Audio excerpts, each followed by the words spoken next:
അമ്മേ, അമ്മ ഇങ്ങനൊന്നും പറയാതെ. ഗൗരി വരും. മിണ്ടായിരുന്നോ കേട്ടോ. നിന്നെ ഇവിടെ കളഞ്ഞിട്ടേ ഞാൻ എന്റെ പാട്ടിരങ്ങ് പോവും. പറഞ്ഞില്ലെന്ന് വേണ്ട. ഭാനുമതി, രാജീവും കൂടെ ഇവിടെ നിൽക്കുന്നില്ല. ഞങ്ങൾക്ക് ആർക്കും ഒരു പരാതിയില്ല. മക്കളും മരുമക്കളും എല്ലാരും കൂടെ ഒരുമിച്ച് സന്തോഷമായിട്ട് ജീവിക്കുന്നത് നല്ലത് തന്നെയാ. അത് തന്നെ ഞാനും പറഞ്ഞത്. എന്റെ മകനും മരുമകളും എന്റെ വീട്ടിൽ താമസിക്കണമെന്ന്.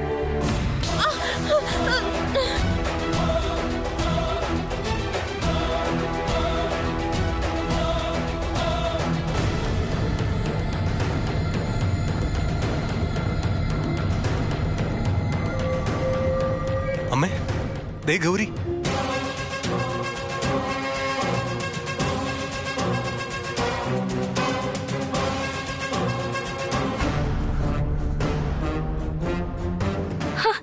ഈ പെണ്ണിന്റെ ഒരു കാര്യേ, അവൾക്ക് രാജീവിനെ കാണാനേ നാണോ ആണ് പോലും അല്ലേ?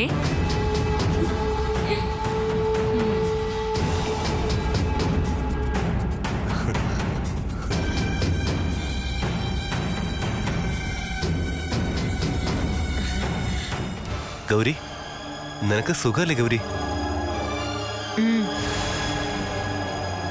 ദാ നിൽക്കുന്നു അമ്മയുടെ മരുമോള്. ഇനി കൊണ്ടുവയ്ക്കും. ഗൗരി, ഞങ്ങൾ നിന്നെ വിളിക്കാനാ വന്നത്. നമുക്ക് പോവാം ഗൗരി.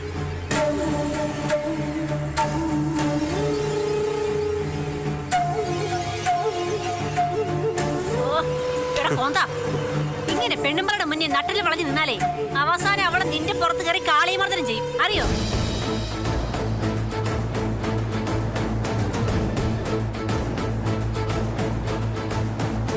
ആണോ ഗൗരി? അയ്യ, ആണല്ല, പെണ്ണ്. മിണ്ടാരിടാ അവിടെ. കാടിച്ചവളുടെ കർണം പൊട്ടിക്കാ വേണ്ടത്. അതിനുള്ള നെട്ടല്ലേ എന്റെ മോനില്ലാതെ പോയി.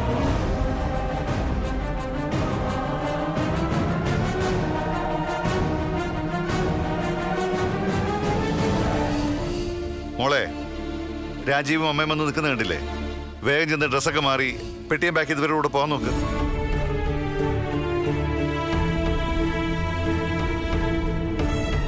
ഇതുവരെ സംഭവിച്ച ക്ഷമിക്കാൻ ഭാനുവും രാജീവും തയ്യാറാ. നീ ഇപ്പൊ തന്നെ ഇവരുടെ കൂടെ പോണം. ഏയ്, എന്നെ കൊണ്ടൊന്നും പറ്റില്ല. ഞാൻ ഇവരുടെ കൂടെ പോവില്ല.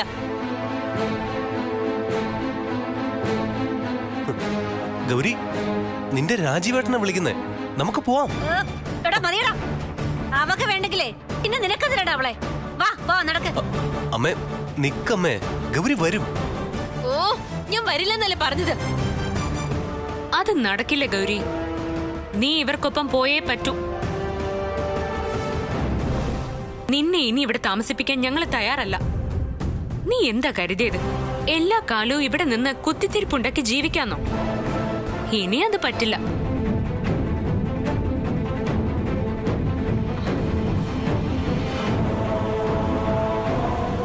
ഞങ്ങൾക്ക് ഈ വീട്ടിൽ സമാധാനമായിട്ട് ജീവിക്കണം. അതിന് നീ ഇവിടുന്ന് പോയേ പറ്റൂ. അച്ഛാ, ഇവളുള്ള വീട്ടിൽ ജീവിക്കാൻ ഇനി എനിക്ക് ബുദ്ധിമുട്ടുണ്ട്.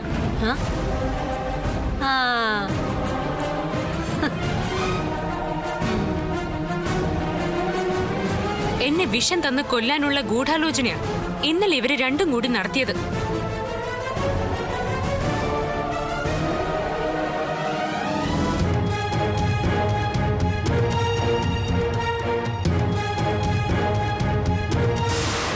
നമ്മളിപ്പോ ഒരു തീരുമാനത്തിൽ എത്തിയേ പറ്റൂ അച്ഛാ. ഗൗരി ഇനി ഭർത്താവിന്റെ വീട്ടിൽ ജീവിച്ചാ മതി. അതെ, അത് തന്നെ എന്റെ തീരുമാനം. ഗൗരി, ഇനി ഒന്നും പറയരുത്. വേഗം ഇവരുടെ കൂടെ പൊക്കോ. ഓ, അത് ശരി. അപ്പൊ ഇവളുടെ വാക്കം കേട്ട് എന്നെ പടിയടച്ച് പിണ്ടം വെക്കാണ് അല്ലേ?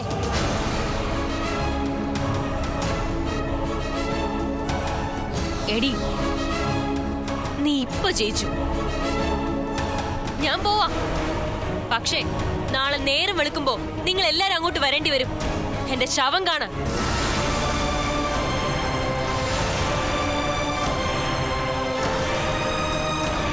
എന്റെ സമ്മതമില്ലാതെ എന്നെ ഇവർക്കൊപ്പം അയച്ച ഇന്ന് രാത്രി ഇയാളെ ഞെക്കിക്കൊന്ന് ഞാൻ ആത്മഹത്യ ചെയ്യും. ഗൗരി, ഇങ്ങനൊന്നും പറയല്ലേ നീ. ഓ, എന്റെ മരണത്തിന് ഉത്തരവാദി നിങ്ങളുടെ അച്ഛനും അമ്മയാണെന്ന് ഞാൻ എന്റെ മരണക്കുറിപ്പിൽ എഴുതി വെക്കും.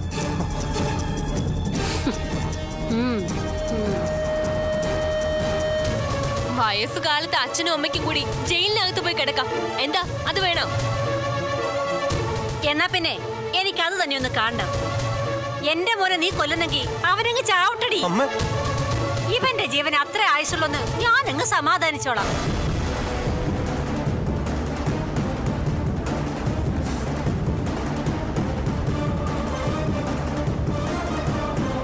പിന്നെ ജയിലിൽ കിടക്കാനേ ഞാൻ ഇവന്റെ അച്ഛനും തയ്യാറാ. എന്നാലും നിന്നെയും കൊണ്ട് ഈ ഭാനുമതി ഇന്നിവിടുന്ന് പോകും. ഈ അഭിനയം കണ്ടെന്നും ആരും ഭയന്നു പോകുന്നു നീ വിചാരിക്കണ്ട.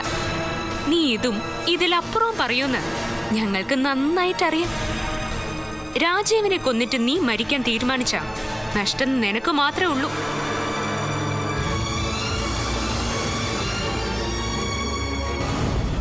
ഒരു നല്ല വക്കീലിനെ വെച്ചു കൊടുത്താ ഇവരെ ഈസിയായിട്ട് രക്ഷിച്ചെടുക്കാൻ പറ്റും.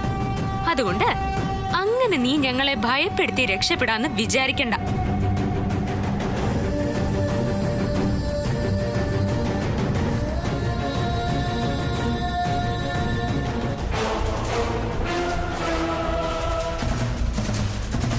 സ്വാതിമോള് പറഞ്ഞതാ അതിന്റെ ശരി. ദേ നീ ഈ പറഞ്ഞതിന് ഇവിടെ നിൽക്കുന്ന എല്ലാരും സാക്ഷികളാ. നിന്റെ അച്ഛനടക്കം ഞങ്ങൾക്ക് വേണ്ടി സാക്ഷി പറയും. അതെ, സ്വന്തം മക്കൾ ഇല്ലാതാവണമെന്ന് ഒരച്ഛനും ആഗ്രഹിക്കില്ല. പക്ഷേ നിന്റെ വാശിക്ക് മുമ്പിൽ ഇനി ഞങ്ങളാരും തോറ്റു തരില്ല. അതുകൊണ്ട് നീ ഇവരുടെ കൂടെ പോണം, പോയി സന്തോഷത്തോടെ ജീവിക്കണം.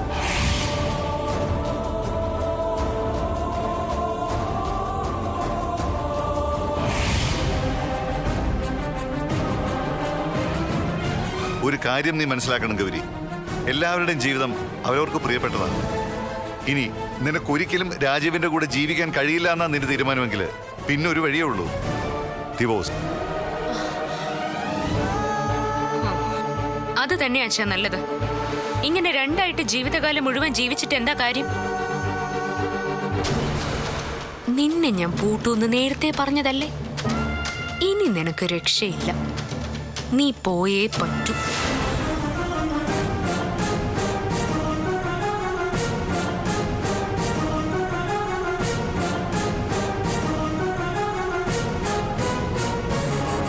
ഗൗരി, എന്താ നിന്റെ തീരുമാനം?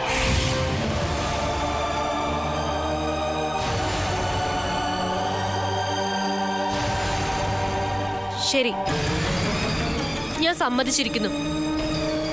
ഞാൻ രാജീവിനൊപ്പം പോവാം.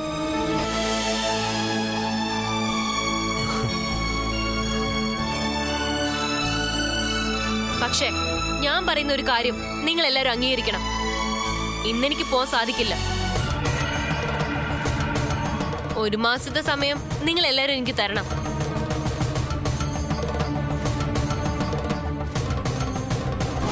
അച്ഛാ, ഇത് സമ്മതിക്കരുത്. ഇത് അവളുടെ അടവാ.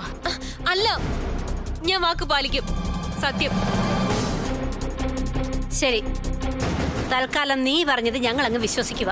പക്ഷേ ഇന്ന് തൊട്ട് ഒരു മാസം കഴിയുന്ന ദിവസം ഞങ്ങൾ വരും നിന്നെ കൊണ്ടുപോകാൻ. അന്നും ഇവിടെ വന്നില്ലെങ്കിലോ? മറ്റെന്തെങ്കിലും കാരണം പറഞ്ഞ് ഒഴിവായാലോ? ഗൗരി, ഒരു മാസം കഴിഞ്ഞ് നീ വരുമല്ലോ അല്ലേ? വരെ രാജീവേട്ട, എനിക്കിന്ന് രാജീവേട്ടനെ വേണം, സത്യം. ആ, അത് മതി, അത് മതി അമ്മേ. ഒരു മാസം വരെ ഞാൻ കാത്തിരുന്നോളാം. വലിച്ച ഞങ്ങൾ പോയിട്ട് വരാം. അമ്മേ, നമുക്ക് പോവാം. നിക്കടാ, എനിക്ക് പറയാനുള്ളതേ ഞാൻ മുഴുവൻ പറഞ്ഞു തീർന്നില്ല. അതെ, ഒരു മാസം കഴിഞ്ഞ് നീ ഞങ്ങളുടെ കൂടെ വന്നില്ല എങ്കിൽ വിവാഹമോചനത്തിലുള്ള പെറ്റീഷനിൽ ഒപ്പിടാൻ നീ തയ്യാറായിക്കോ? നിന്നെ വിളിക്കാൻ വരുമ്പോഴേ ആ പെറ്റീഷനും കൊണ്ടായിരിക്കും ഞങ്ങൾ വരുന്നത്. അമ്മേ, വാ പോവാം. ഗൗരി, പോട്ടെ. ശരി രാജീവേട്ട.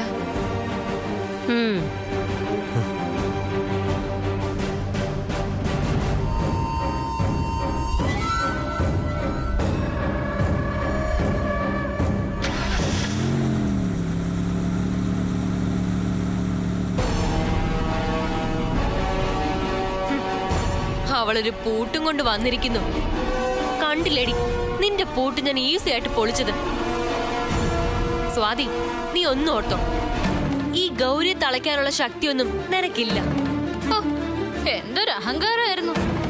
ഗൗരി ചേച്ചി ഇവിടുന്ന് ഓടിക്കാനുള്ള തന്ത്രം എത്ര ബുദ്ധിപരമായിട്ടാ ഇവരുണ്ടാക്കിയത്. ഇപ്പൊ എല്ലാം കൂടി തട്ടി ഉടഞ്ഞ് സ്വന്തം കാൽക്കല് വീണ് കിടക്കുന്നു.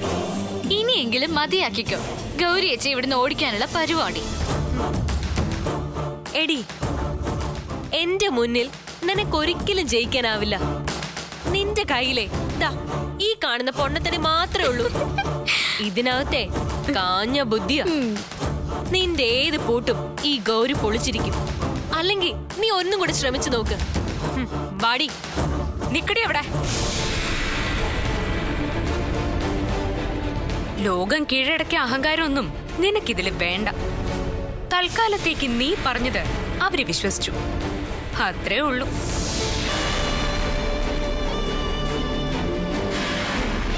ഒരു മാസം, അത്രേ ഉള്ളൂ നിന്റെ ഈ ഗർവിന്റെ സമയപരിധി.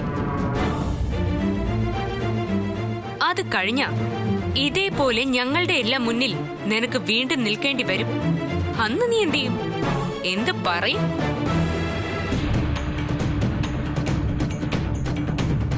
പിന്നെ ഞാൻ പൂട്ടിയ പൂട്ട് നീ പൊളിച്ചെന്ന് പറഞ്ഞ് അഹങ്കരിക്കണ്ട. കാരണം ഇന്ന് നീ അവർക്കൊപ്പം പോയില്ലെന്ന് എനിക്ക് നല്ലതുപോലെ അറിയായിരുന്നു. എനിക്ക് മാത്രമല്ല, രാജീവിന്റെ അമ്മയ്ക്കും അതറിയാം. അതുകൊണ്ടാ നീ ഒരു മാസം ഒന്ന് പറഞ്ഞപ്പോ തന്നെ അവരതിന് സമ്മതിച്ചത്. സംശയിക്കണ്ട, ഞാൻ നിനക്ക് കരുതിയ പൂട്ട് ഇതല്ല. അതെ, വേറെയാ.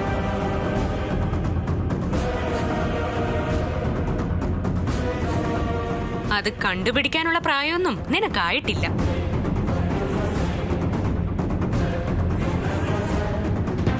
അതുകൊണ്ട് ഞാൻ നിന്നെ പൂട്ടാൻ തീരുമാനിച്ച തീരുന്നത് രാജീവുമായിട്ടുള്ള നിന്റെ ബന്ധം മാത്രമായിരിക്കില്ല.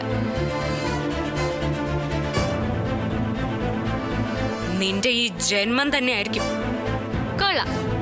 തോറ്റു പോയെങ്കിലേ അത് മറ്റുള്ളവരുടെ മുന്നിൽ കാണിക്കാത്ത ഈ ധൈര്യം കൊള്ളാം. നന്ദിനി, വേണ്ട. ഇവള് പറയട്ടെ, പ്ലാൻ ചെയ്യട്ടെ. ഏതെങ്കിലും ഒരു താഴിട്ട് ഇവള് പൂട്ടേ തീരുന്ന ജന്മമാണ് എന്റേതെങ്കിൽ അങ്ങ് തീരട്ടെ.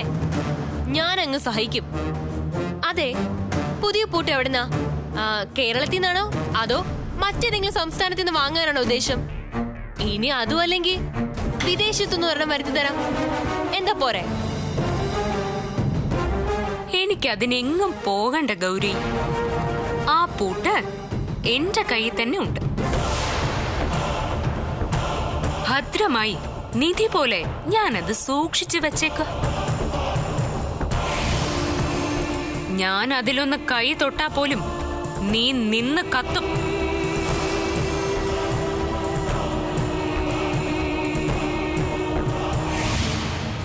കാരണം എനിക്ക് ആ പൂട്ടും താക്കോലും കിട്ടിയതിന് പിന്നിൽ ഒരു രഹസ്യമുണ്ട്.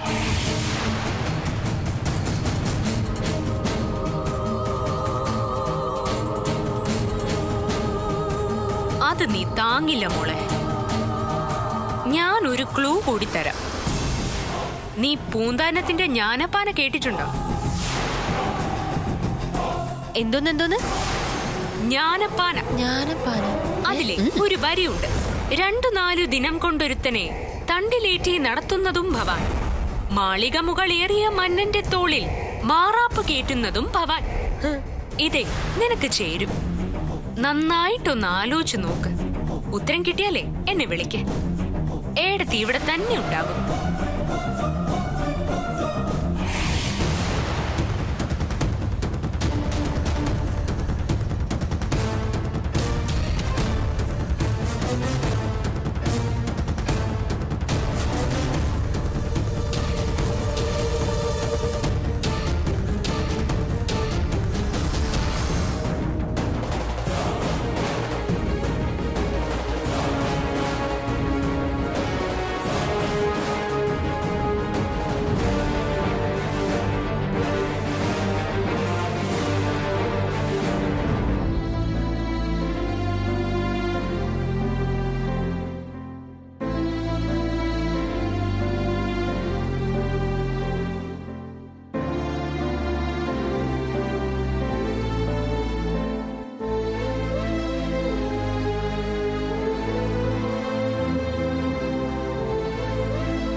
ഏട്ടാ, ഇപ്പോഴും അവള് തന്നെ ജയിച്ചു അല്ലേ?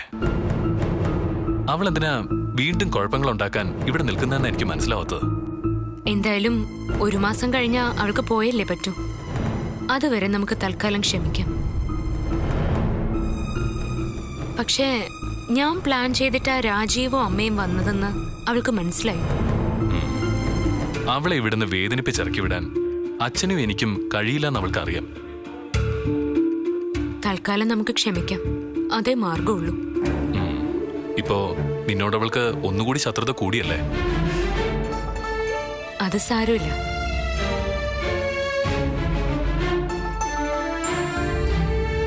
പക്ഷേ ഞാൻ അവളുടെ മുന്നിൽ തോറ്റു കൊടുക്കാൻ പോകുന്നില്ല. സ്വാതി, നീ വീട്ടിൽ വല്ലാതെ കഷ്ടപ്പെടുന്നുണ്ട്, എനിക്കതറിയാം. വലിയൊരു സിനിമാ താരത്തിന്റെ ഭാര്യ എന്ന പദവി നിനക്ക് ഒരു ബാധ്യതയായിട്ട് മാറിയോ? എന്തായിട്ടാ ഇത്? സുഖം മാത്രമല്ലല്ലോ ജീവിതത്തിൽ, ഇതുപോലുള്ള പ്രശ്നങ്ങളും പരിഹരിക്കണ്ടേ? പിന്നെ എന്തിനും ഏട്ടനുണ്ടല്ലോ എന്റെ കൂടെ, എനിക്കത് മതി. മറ്റേത് അപമാനവും എനിക്ക് സഹിക്കാനാവും. ഉണ്ട്, ഞാനുണ്ട് നിന്റെ കൂടെ എപ്പോഴും.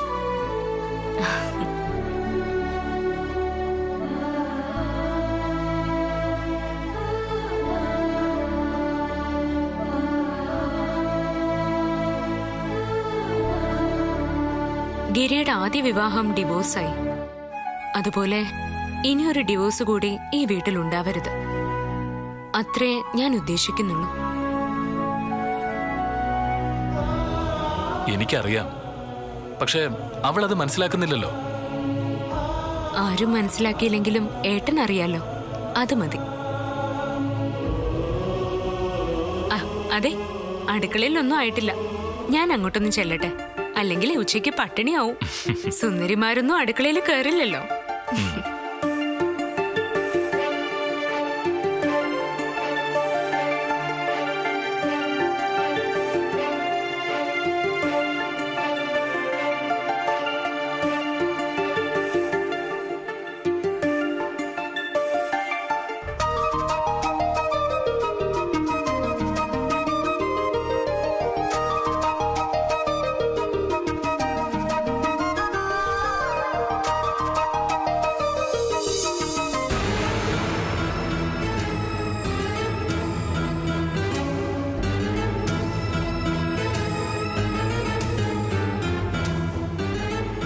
ഗൗരിയേച്ചി എന്തിനാ ഇങ്ങനെ ഭയപ്പെടുന്നത്? 1 മാസം കഴിഞ്ഞങ്ങ് ചെല്ലാന്ന് പറഞ്ഞല്ലോ, പിന്നെന്താ? അതിന് 1 മാസം കഴിയുമ്പോ ആര് പോവും? ഞാനങ്ങ് പോവില്ല. അത് ശരി, അപ്പൊ അവരെ തേച്ചതാണല്ലേ? പാവൻ രാജീവേട്ടൻ, എനിക്ക് കഷ്ടം തോന്നുന്നു. രാജീവേട്ടൻ പാവാ, അതുകൊണ്ട് തന്നെയാ ഒരു ഡിവോഴ്സിന് എനിക്ക് താല്പര്യമില്ലാത്ത. പക്ഷെ എന്നരുതി അവിടെ പോയി താമസിക്കാനൊന്നും ഞാനില്ല.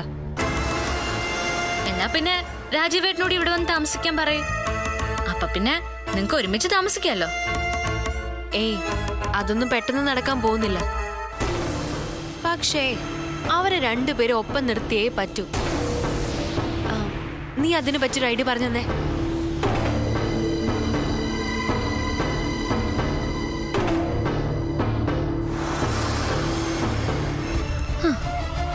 ഒരു ഐഡിയ ഉണ്ട്.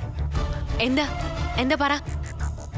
പക്ഷെ അത് വർക്കൗട്ട് ആവണമെങ്കിൽ മറ്റൊരാളുടെ സഹായം കൂടി വേണം. ആരുടെ? ഗൗരിയേച്ചിയുടെ ഭർത്താവിന്റെ. അയാളെ ഗൗരിയേച്ചിക്ക് കൂടെ നിർത്താൻ പറ്റുമോ? നോക്കാം. രാജീവേട്ടനെ കണ്ട് എന്തെങ്കിലും കള്ളം പറഞ്ഞ് കുറച്ചു നാളുകൂടി ഇവിടെ നിൽക്കാനുള്ള അനുവാദം വാങ്ങണം. എന്നിട്ട് രാജീവേട്ടനെ കൊണ്ട് തന്നെ അമ്മയോട് ഇത് സംസാരിപ്പിക്കുകയും സമ്മതിപ്പിക്കുകയും വേണം. പക്ഷെ പറയേണ്ട കള്ളം എന്താണെന്ന് ഗൗരിയേച്ചി തന്നെ കണ്ടുപിടിക്കണം.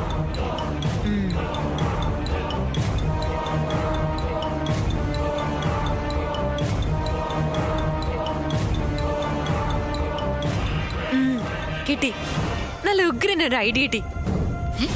എന്താ ചേച്ചി? ആദ്യം ഞാൻ അയാളെ തനിയെ കണ്ട് അതൊന്ന് അവതരിപ്പിക്കട്ടെ.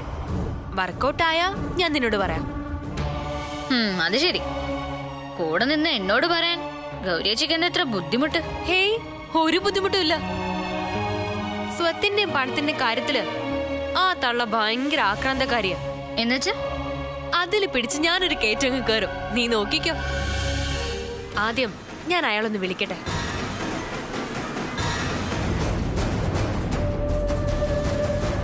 അല്ലേ വേണ്ട, എന്റെ നമ്പറിൽ നിന്ന് വിളിക്കുന്നത് കുഴപ്പോ? ആ തള്ള എങ്ങനെ കണ്ട പിന്നെ 100 ചോദ്യവും പറിച്ചല്ലോ. അതുകൊണ്ടേ നിന്റെ ഫോൺ ഇങ്ങെടുത്തെ അതിൽ നിന്ന് വിളിക്കാം. ചെല്ല്. എന്റെ ഫോൺ മുറിയില്ല. നീ ഫോൺ എടുത്തിട്ട് വാ. സമയം കളയത് ചെല്ല്.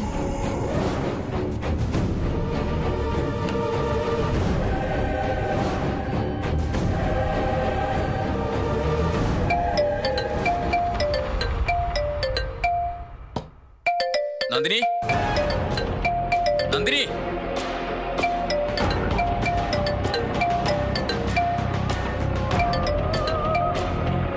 ഹലോ ഹലോ ഹലോ, ആരാ സംസാരിക്കുന്നേ?